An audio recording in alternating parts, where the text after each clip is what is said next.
former General Secretary of the NUT and Baroness, also the Time Has Come campaign organizer, Christine Blower. Thanks for joining us today.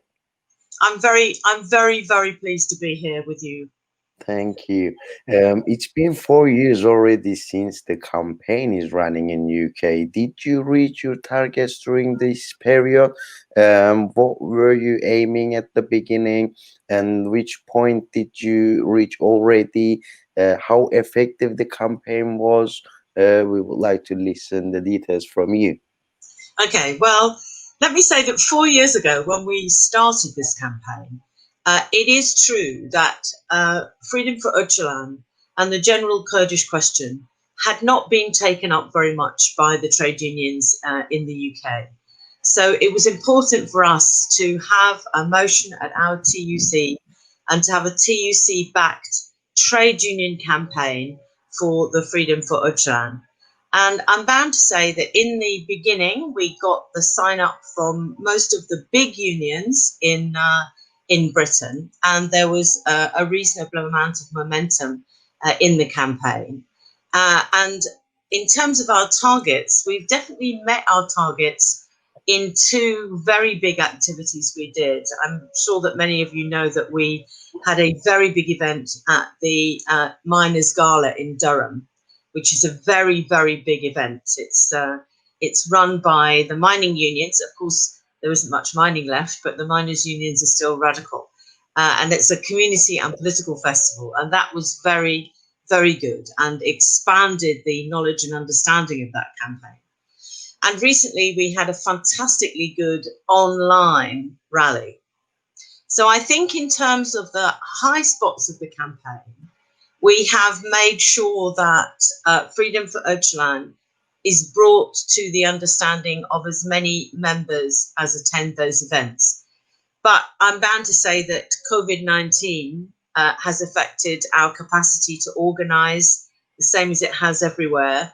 And so we still think it's really important for us to get not just to national unions who are signed up to the campaign and some big regions of unions, but also to get more individual trade union activists involved. So I would say, it's a work in progress. We've done some really good work, but there's much more to do. The time has come. That's new campaign. The campaign was announced last week as a global campaign. But Yeah. What is your mission on this global campaign as a part of the UK? So what are your targets? What is your realistic planning about this year's campaign?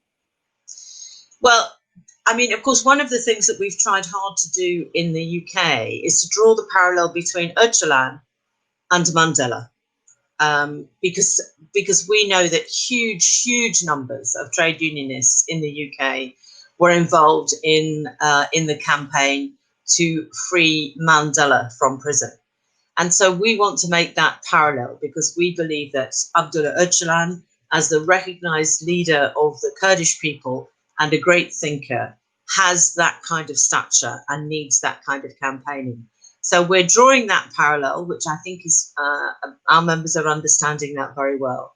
And I think our targets in this campaign are to make sure that as many individual trade unionists as we can possibly reach know and understand why we are seeking freedom for Abdullah Öcalan. And sometimes at the very basic level, just making sure that they know who he is, because of course there are still people who don't know, which is why we've produced a very nice booklet called Who is Abdullah Öcalan, so that people can actually see and read that.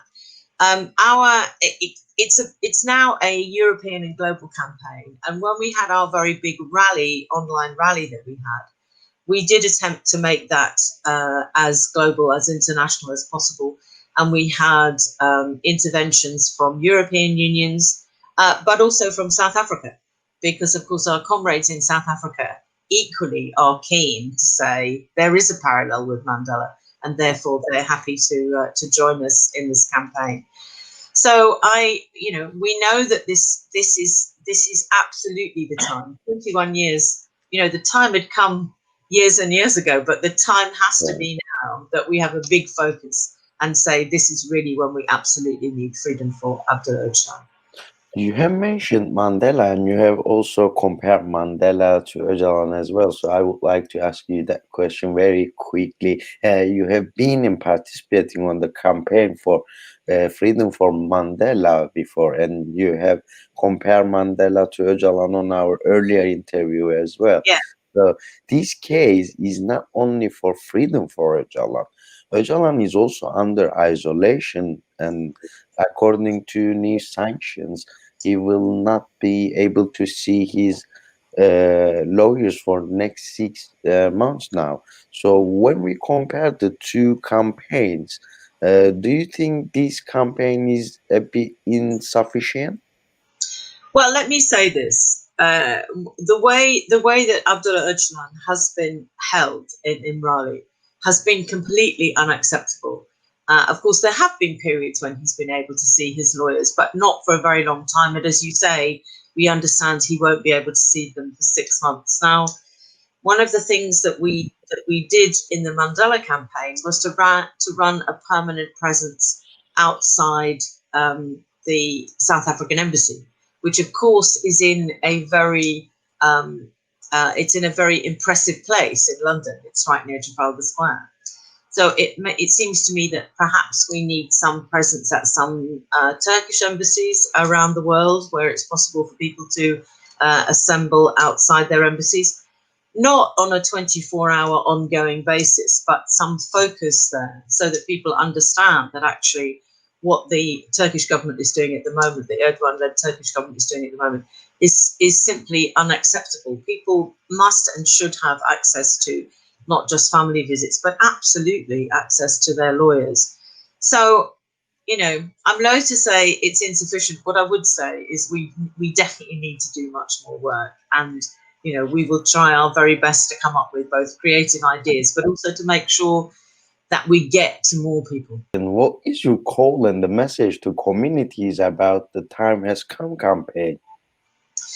Well, one of the things is that the more often you say something, the more impact it has. So I believe that our unions must be saying all the time, the time has come. Freedom for Öcalan, the time has come. And then those people who don't know about the campaign will begin to be involved in it. It's a very difficult time to be running a campaign like this while the pandemic is still raging across the world. And in a tiny, tiny way, some people have felt the isolation of having to be inside, but it can be nothing compared with the 21 years of Abdullah Öcalan. But I think that's the message. The message is to say that all unions, all trade unionists, active internationalists must be saying the time has come. Bring as much pressure as we possibly can on our individual governments and the trade union movement internationally to say that Abdullah will be free.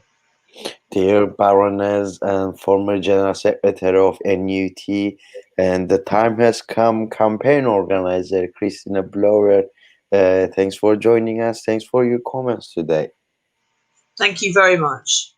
Thank you.